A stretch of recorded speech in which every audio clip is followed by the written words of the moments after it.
ముఖ్యమంత్రి రేవంత్ రెడ్డి నేననే మాట అనడం జరిగింది. అరే ఎవరు ముఖ్యమంత్రి అది రాష్ట్ర ప్రజలంతా తెలుసు. రేవంత్ రెడ్డిని ముఖ్యమంత్రి రాష్ట్ర ప్రజలు ఎన్నుకున్నారు.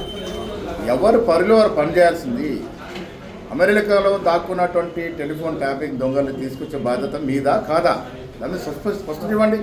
కేంద్ర ప్రభుత్వ పరిధిలో ఉన్నటువంటి అంశాన్ని కూడా మీరు ఆ అంశాలు నెరవేర్చకుండా రాష్ట్ర ప్రభుత్వం నెత్తిన పెడతా ఉన్నారు. ఇది పద్ధతి కాదు.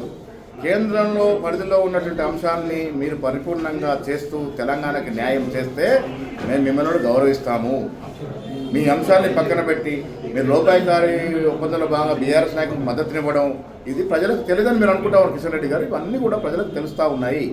మీకు బీఆర్ఎస్ పార్టీకి ఉన్న లోపాయికార ఒప్పందం బయటపడింది. ఇటీవల జరిగిన ఎమ్మెల్సీ ఎన్నికలు కూడా మీ ఒప్పందం బయటపడింది. సో స్పష్టత ఇవ్వాల్సిన అవసరం మీది, మాది కాదు. ఈ రాష్ట్రాన్ని అన్ని రంగాల్లో అభివృద్ధి చేయాలనే తపనతో కాంగ్రెస్ పార్టీ, కాంగ్రెస్ ప్రభుత్వం ముందుకు పోతా ఉన్నది. మీకు చేతనైన సాయం చేయండి. చేయనప్పుడు ఈ రకమైన విమర్శలు చేయకండి.